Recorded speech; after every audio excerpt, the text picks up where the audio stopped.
The virtue-signalling LBC presenter James O'Brien has had another irrational rant on his show as he claims that all lockdown skeptics are clearly idiots.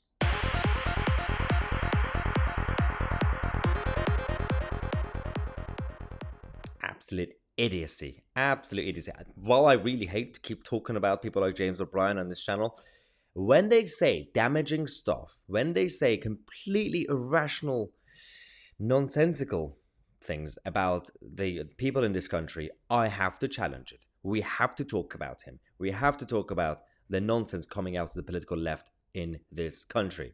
Let's show you this video.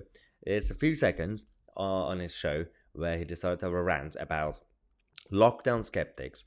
He did the same thing that as he did as an EU Ramoner. He used to call Brexiteers either stupid or they have some sort of rich capitalist vested interest agenda. And then it was proven that the majority of Brexiteers were working classes anyway. And in fact, the rich people supported the Remain campaign and the globalists. Same thing. He's doing the same thing with lockdown and the days of the virus, saying that those who didn't want lockdown were either the rich capitalists with agenda, even though it was again the middle classes who were pro-lockdown. Okay, just a heads up that I'm going to show you his face again, so don't tell me I didn't give you a warning. Here's James O'Brien. Or people who describe themselves as lockdown skeptics. They're either attention-seeking idiots or they are shilling for big money. For people whose massive incomes and massive wealth depends entirely upon the labour of other people. Oh my God, Karl Marx would be proud, James O'Brien. This is such an old school argument.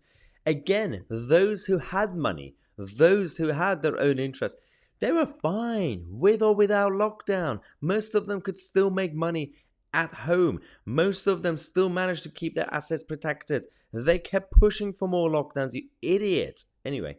They've never invented anything themselves. They've never really done anything themselves. All they've done is own stuff. And they're the people, incredibly, who sponsor the worldview that everybody else is a lazy liar. The only people who aren't lazy liars are the people whose income is dependent entirely upon things they own and the labour of other people. That's just you. Funny that, isn't it? That's literally you. Oh my God. This is absolutely fascinating. You're talking about yourself. So, this argument that Karl Marx used to make, and it partly applied to a world that we don't live in anymore. In fact, when we talk about the upper classes aside, the actual old school landowners, the rest of the population the overall population who are now becoming rich, they weren't really rich. They had to work hard to become rich. And sometimes, of course, at this point, the new kids are born into privilege. They're born into families that now have money and they become spoiled and they become left-wing. But that's still because only one generation, or at best 2 generations before, they managed to work hard and get rich.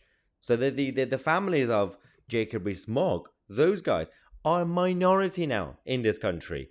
But he's claiming that we're living some sort of, again, Karl Marx world where we have a big chunk of rich people, half society is so rich, and they were just automatically rich. They didn't have to work for it. And then this other chunk, they're just poor and they remain poor and then that's it. Things aren't perfect right now, but that group that you're talking about, the Rees-Mogg types, that culture, those families, are a tiny minority now. The rest of them, they became new money, and whether you like it or not, and the majority of them these days are actually becoming left-wing. They have the self-guilt. They have this virtue-signaling obsession with pro-EU agenda and pro-socialism and ultra-liberalism. So they're not even becoming right-wing anyway. They're on your side, you idiot. You're attacking your own base, James O'Brien. Wake up, man. Wake up. Anyway, let's take a quick break. We're going to come back in half an hour. We're going to talk about ULEZ and Sadiq Khan, the ultra-low emission zones. His net zero obsession is escalating as we're going to give you the latest update on the clash that he has with Londoners. Subscribe to the channel.